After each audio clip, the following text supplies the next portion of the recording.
শক্তিকে ব্যবহার করে নাই, তাদেরকে ফেরানোর জন্য হেফাজতে ইসলামের মতো বড় সংগঠন ব্যবহার করে নাই, তাদেরকে ফেরানোর জন্য জামাত ইসলামের মতো বড় সংগঠন ব্যবহার করে নাই, তাদেরকে ফেরানোর জন্য বিএনপির মতো বড় শক্তিকে ব্যবহার করে নাই, তাদেরকে ফেরানোর জন্য জামাতের মতো, ইসলামী আন্দোলনের মতো, জমিয়তের মতো, খেলাফতের মতো বড় বড় সংগঠনকে ব্যবহার করেন নাই। নমরুদকে যেমন সাধারণ একটা ল্যাংড়া মশা দিয়ে সাইজ করে দিছে, এদেরকে সাইজ করতে বড় কোনো শক্তিকে ব্যবহার না কইরা সাধারণ স্কুল কলেজ আর মাদ্রাসার ছাত্রদেরকে দিয়ে শেষ করে দিছে।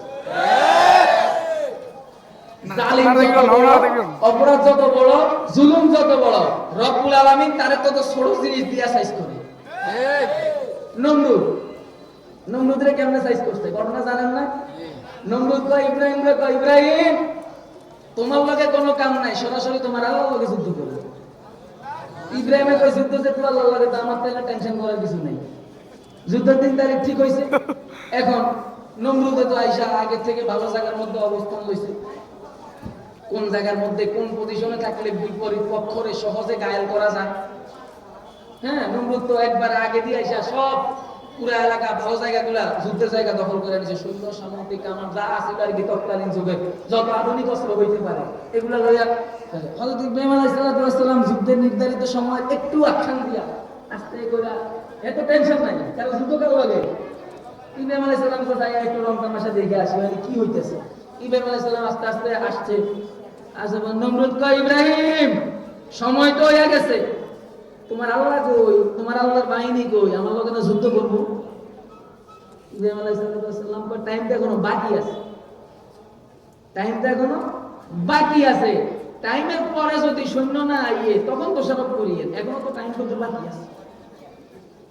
ঠিক টাইম হইছে, যাকে যাকে মশা, এটা হলো কি আল্লাহর বাহিনী, যাকে যাকে মশা আইসে এসে পুশিং শুরু করছে।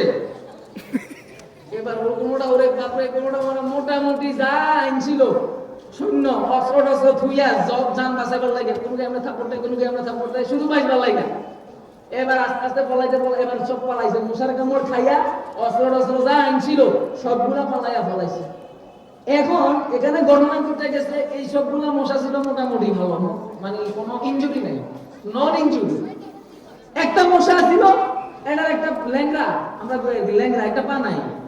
এখন ওই সুস্থ সবল আমাদের দেশের মধ্যে যদি কোনো একটা আন্দোলন হয়, একটা মিছিল হয়, মিছিলের মধ্যে যখন আমরা সবাই ছুটি, তো কোনো অসুস্থ ব্যক্তি থাকলে আমরা কি করি, ভাই তুমি যাইতে পারবো না, তুমি এক সাইডে দাঁড়াও।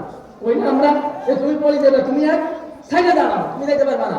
তো এরকম মশারাও সাইড করে রাখা গেছে ব্যাগে, তোর পাটা নাই, তুই খবরদারি দিকে আস্তে আস্তে তুই এখানে থাক। তো এটা একটু দূরে খাড়াইয়া রয়েছে।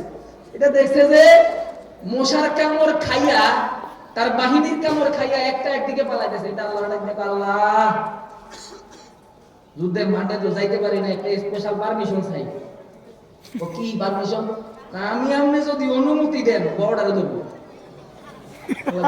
বর্ডারে তো ধরবি, আমি ধরবো।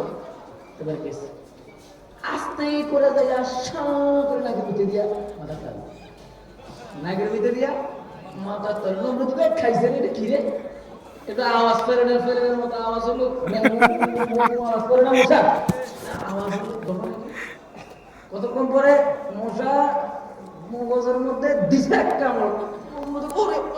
দিছে একটা। এখন থাবর দিছে একটু ভালো লাগে, আইসি তো এটার ওষুধ, থাবর দিলে ভালো লাগে। এবার যখন মশা কতক্ষণ পরে কামড় দেয়, হ্যাঁ থাবর দেয়। এখন নিজের মাথার মধ্যে কত থাপড়াইতে হবে।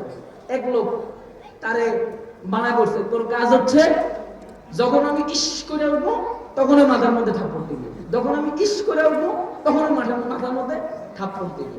এখন বাচ্চা, শত হইলেও বাচ্চা, বাচ্চারা থাপ্পড় কেমনে দেয় করে না, এটা তো একটু বেশ কম লাগে। বাচ্চা সম্মানিত ব্যক্তি তারা থাপ্পড় কেমনে দেয়? এক কাজ কর, কিছু একটা বানান, লাঠিটা দিতে আবার বেশি শক্ত, এটা দিয়ে তো মাথা ফাইটে যাবে না। তো এমন কিছু একটা বানাও যেটা হইলে মাথাটা তো ফাটবো না। তো তুলা দিয়া মোটামুটি লাঠির মতো করে একটা বানাইছে। এবার মশা কামড় দিছে আর মাইছে ওটা দিয়ে, কোনো কামড় না, তুলা নরম না, তুলা দিয়ে বাড়ি দিলে কি আঘাত লাগে? এখন কোনো কাজ হয় না। কয় না রে এটা হইব না।